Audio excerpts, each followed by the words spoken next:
नमस्कार दोस्तों, आज हम लोग पढ़ रहे थे क्या? तो वर्ल्ड हिस्ट्री में हम लोग क्या देख लिए थे? भौगोलिक खोजे को देख लिए थे। कब से कितना कार्यकाल था वो भी देख लिए थे। कस्तूनिया का पतन कब हुआ था? 1453 ईस्वी में हुआ था।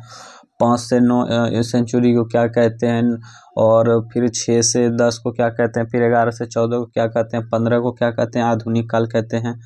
तो वहाँ से फिर क्या हो गया था? तो 1453 में कस्तूनिया का पतन हो गया था। तो अब हम लोग यहाँ से फिर से नया टॉपिक में है। क्या है? तो भौगोलिक खोजे में है। प्राचीन समय से ही भारत वाणिज्यिक हो रहा था। क्या हो रहा था? प्राचीन समय से ही व्यापार वाणिज्यिक हो रहा था। कहाँ पे? तो प्राचीन समय, बहुत पहले की बात है। प्राचीन समय से ही व्यापार वाणिज्यिक हो रहा था। ठीक है। तो क्या क्या चीज का व्यापार था? इंपॉर्टेंट ट्रेड क्या था? तो ट्रेड व्यापार क्या था? तो रेशम मार्ग। क्या था? तो व्यापार के लिए क्या था? तो रेशम मार्ग था। तो रेशम मार्ग कहाँ से कहाँ तक फैला था ये? तो चीन, भारत, यूरोप तक फैला हुआ था। पहले से ही व्यापार था, प्राचीन युग से ही व्यापार करते आ रहे थे। तो उस समय ज़्यादा, सबसे ज़्यादा क्या चीज़ का होता था? तो रेशम मार्ग का होता था। और रेशम मार्ग का क्षेत्र कहाँ से था? तो चीन, भारत, यूरोप तक फैला हुआ था। ठीक है।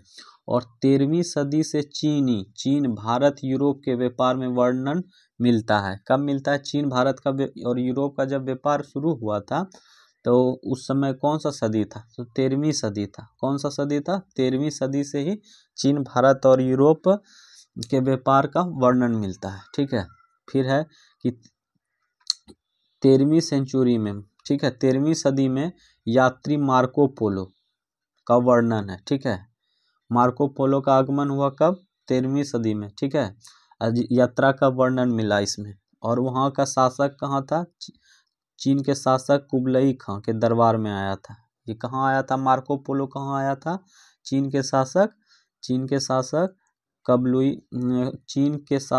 कुबलई खां के दरबार में आया था। तो कौन?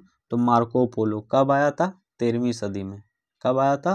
13वीं सदी में। चलिए, ये सब इम्पोर्टेंट लाइन है, इसको सिर्फ ध्यान में रखना है। ठीक है। चलिए, अब है मार्को। ठीक है।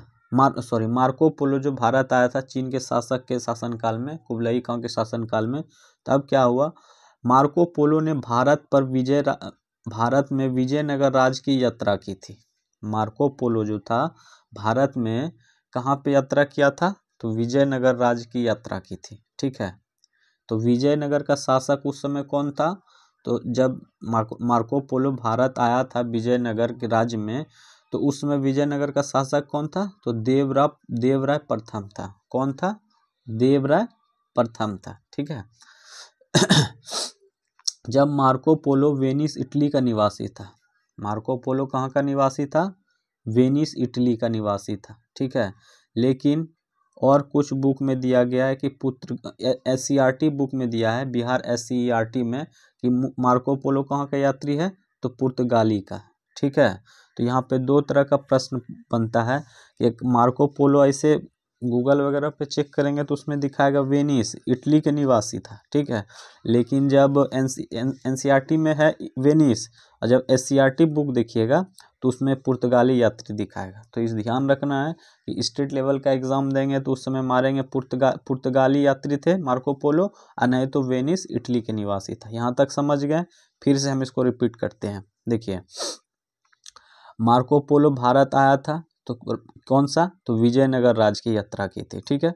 विजयनगर का शासक उस समय कौन था? तो देवराय प्रथम था। और मार्को पोलो कहाँ के निवासी थे? तो वेनिस, इटली के थे, NCERT के द्वारा। ठीक है। और SCERT के द्वारा देखेंगे तो इसमें पुर्तगाली था। चलिए, यहाँ तक क्लियर है। हम लोग आगे बढ़ते हैं। चलिए, अब है कस्तूनिया का पतन। ये तो पहले क्लास में भी पढ़े थे हम लोग। कस्तूनिया का पतन कब हुआ? तो 1453 ईस्वी में हुआ था। ठीक है। कस्तूनिया का पतन 1453 ईस्वी में हुआ था। इस घटना ने भौगोलिक खोजों को प्रेरित किया। कस्तूनिया का पतन जो था, इस पतन हुआ और इस घटना ने भौगोलिक खोजों का प्रेरित किया, मतलब भौगोलिक खोज के लिए आगे की ओर इंसान बढ़ने लगा। इसके बाद क्या है? इस शहर पर ऑटोमन तुर्की साम्राज्य का अधिकार हो गया। जब कस्तूनिया का पतन हो गया तो उस समय क्या हो गया? उस शहर पे ऑटोमन तुर्की साम्राज्य का अधिकार हो गया, तुर्कों ने अपने हैंड में उसको ले लिया। फिर क्या है, यह शहर यूरोप को एशिया से जोड़ने वाली व्यापारिक मार्ग पर स्थित था। कस्तूनिया जो था, कहाँ था कस्तूनिया, तो यह शहर यूरोप और एशिया को जोड़ने, मतलब एक तरफ यूरोप था और एक तरफ एशिया था, ये दोनों के बीच में जोड़ने वाले व्यापारिक मार्ग पे था। ठीक है, और ये भौगोलिक खोज मतलब हो गया कि न्यू ट्रेड रूट का खोजना पड़ा।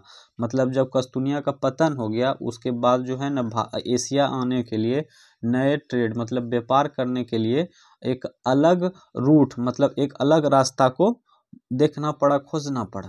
चलिए, ये तो हो गया कस्तूनिया वाला। अब नोट में देख लेते हैं यहाँ पे क्या है। तो नोट में है, भौगोलिक खोजों के लिए सर्वप्रथम प्रयास पुर्तगाली और स्पेन जैसे देशों द्वारा किए गए। मतलब सबसे पहले भौगोलिक खोज की बात किया जाए तो सबसे पहले क्या किया था, तो भौगोलिक पुर्तगाल और स्पेन जैसे देश ने प्रारंभ किया। ठीक है, उसमें भी कौन कौन, हेनरी द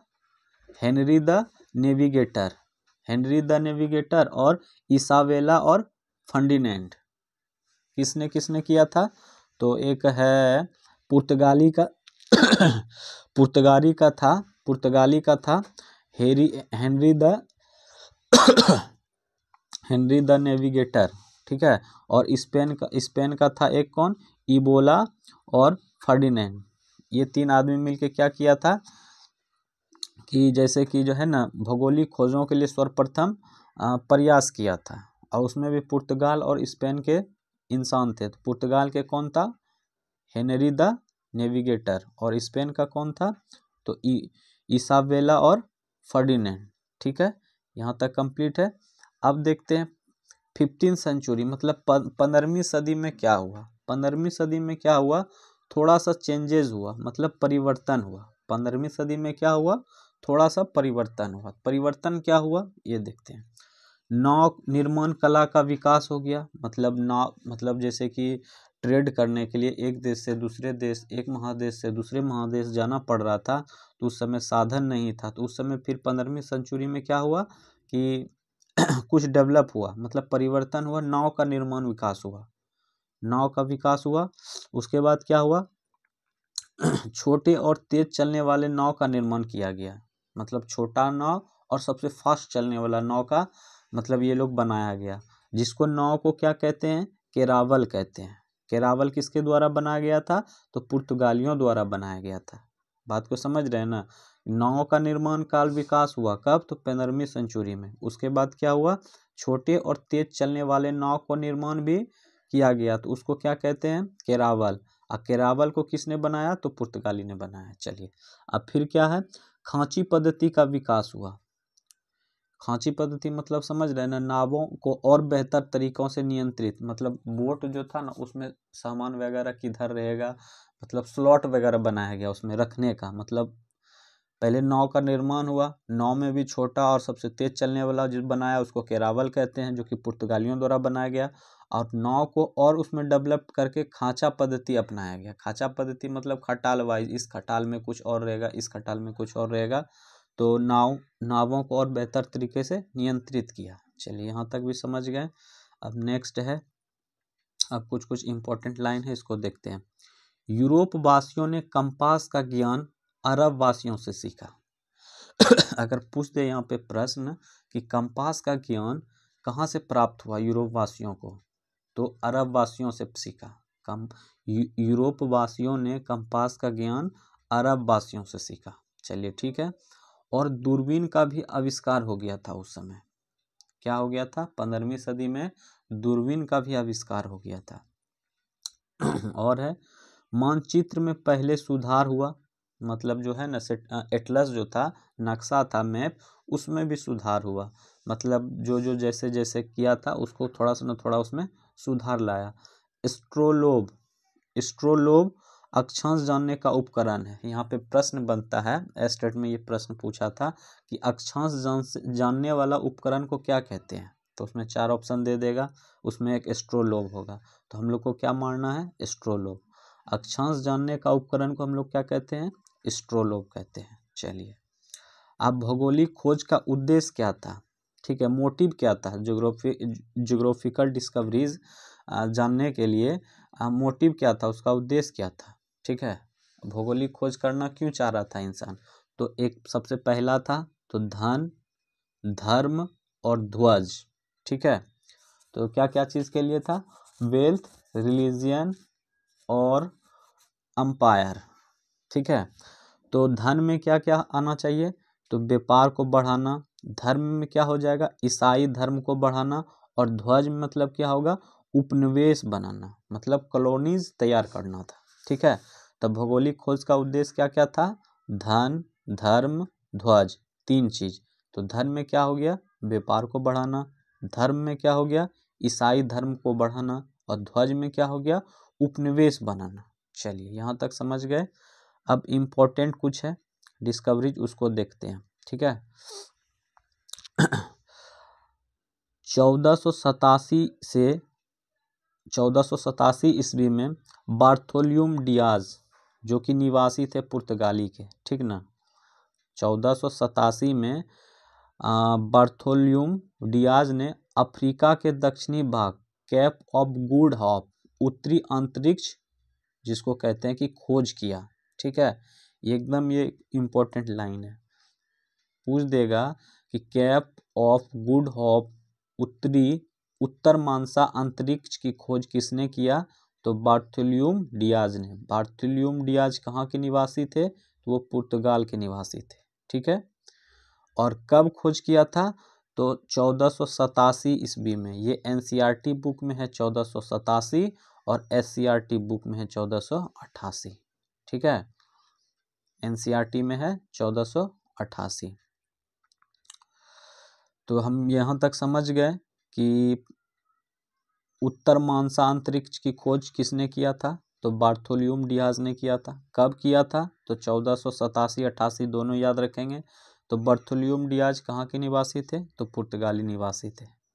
और उत्तरी उत्तम मासा अंतरिक्ष को और क्या कहते हैं, तूफानी अंतरिक्ष कहते हैं। क्या कहते हैं, तूफानी अंतरिक्ष कहते हैं। चलिए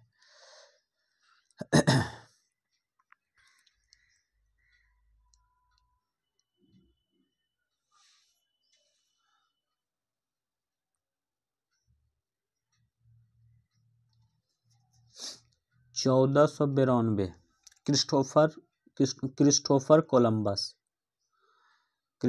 कोलंबस, ठीक है। ये क्या किया था, क्रिस्टोफर कोलंबस ने क्या किया था, तो अमेरिका की खोज किया था। अमेरिका की खोज किसने किया था, तो क्रिस्टोफर कोलंबस ने किया था। कब किया था, तो 1492 ईस्वी में। अब यहाँ से और प्रश्न बनता है, अमेरिका को ही पहले न्यू दुनिया मतलब न्यू वर्ल्ड के नाम से जाना जाता था। अगर पूछ दे नई दुनिया की खोज किसने किया था, तो क्रिस्टोफर कोलंबस ने किया था। क्रिस्टोफर कोलंबस कहाँ के निवासी थे, तो वेनिस के निवासी थे। और वेनिस के निवासी थे, लेकिन कब खोजा था, तो 1492 ईस्वी में। ये एकदम ये लाइन है, ठीक है। सबसे पहला प्रश्न बनता है कि अमेरिका की खोज जिसको नई दुनिया कहते हैं किसने किया था, तो क्रिस्टोफर कोलंबस ने किया था। कब किया था, तो 1492 में किया था। क्रिस्टोफर कोलंबस कहाँ के निवासी थे, तो वेनिस के मूल निवासी थे, ठीक है। इतना ही इसमें जानना है। अब नोट में है, कोलंबस की समुद्री यात्रा को स्पेन की रानी इसाबेला द्वारा प्रायोजित किया गया। कोलंबस की समुद्री यात्रा को स्पेन की रानी इसाबेला द्वारा प्रायोजित किया गया था। मतलब ये समझ रहे हैं ना, कोलंबस की समुद्री यात्रा, ठीक है। कोलंबस जो समुद्र यात्रा के द्वारा अमेरिका की खोज किया था, तो इसाबेला द्वारा ही प्रायोजित किया गया था। किसके द्वारा, स्पेन की रानी है। स्पेन की रानी का क्या नाम है, तो इसाबेला। चलिए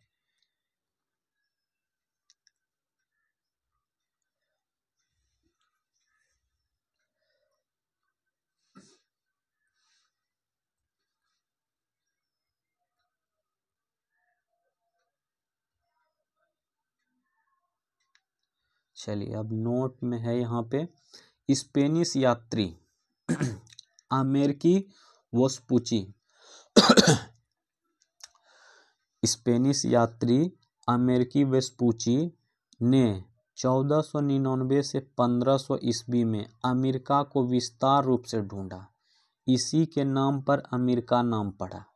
कहने का मतलब है कि यहाँ पे अभी हम लोग ऊपर पढ़े हैं कि अमेरिका को और नई दुनिया की खोज किसने किया था, तो क्रिस्टोफर कोलंबस ने। कब, तो 1492 में। लेकिन अब यहाँ से ट्विस्ट आया कि अमेरिका को मतलब विस्तार रूप से, मतलब अमेरिका में कहाँ क्या है, ये उत्तर में कौन क्या है, दक्षिण में क्या है, पूरब में क्या है, पश्चिम में क्या है, मतलब विस्तार रूप से ढूंढने का काम जो है ना, कौन किया था, तो अमेरिगी वेस्पूची ने किया था। किसने किया था, तो अमेरिगो वेस्पूची ने। तो कब किया था, तो 1499 से लेके 1500 ईस्वी तक में ये विस्तार रूप से ढूंढा, और इसी के नाम पे अमेरिका नाम पड़ा है। पूछ दे प्रश्न कि अमेरिका का नाम, अमेरिका किसके नाम पे पड़ा है, तो अमेरिगो वेस्पूची के नाम पे पड़ा है। क्यों, तो ये 1499 से 1500 ईस्वी में अमेरिका को विस्तार रूप से ढूंढा था। ये अमेरिगो वेस्पूची कहाँ के निवासी थे, तो स्पेनिश के थे। कहाँ के थे, तो स्पेनिश यात्री थे। ठीक है। अब नोट में है कि अमेरिका का मूल निवासियों को रेड इंडियन कहा जाता है। वहाँ के जो अमेरिका का जो है, वहाँ के इंसान जो थे, लोकल जनजाति थे, वहाँ के निवासी जो थे, उसको क्या कहे जाते थे, तो रेड इंडियन। रेड इंडियन भी इसलिए क्या कहा जाता है कि जब वो कौन, तो अभी हम लोग यहाँ क्या देखे थे, हाँ, कोलंबस जब निकला था ना, तो भारत को खोजने के लिए निकला था वो 1492 में। ठीक है। लेकिन गलती से महासागर में वो जब उसका बोट निकला ना, गलती से तूफान के कारण वो अमेरिका महाद्वीप में, अमेरिका में पहुंच गए। तो उसको लगा कि हमने भारत पे विजय कर लिए, तो भारत सोच के ही वहाँ पे वहाँ के निवासियों को वो कह दिया था कि रेड इंडिया, मतलब हल्का गोरा वगैरह था तो उसको कह दिया क्या, तो रेड इंडिया। ठीक है, इसीलिए वहाँ के निवासियों को कहते हैं रेड इंडिया। चलिए आज का टॉपिक आज यहीं पे समाप्त करते हैं, और आगे इससे रिलेटेड अभी और है प्रश्न, जो कि अब पुर्तगाली यात्री आएंगे, पुर्तगाली क्या करेंगे, भारत में कालीकट स्थान पे पहुंचेंगे, तो इसको रहने देते हैं, इसको नेक्स्ट क्लास में हम लोग देखेंगे।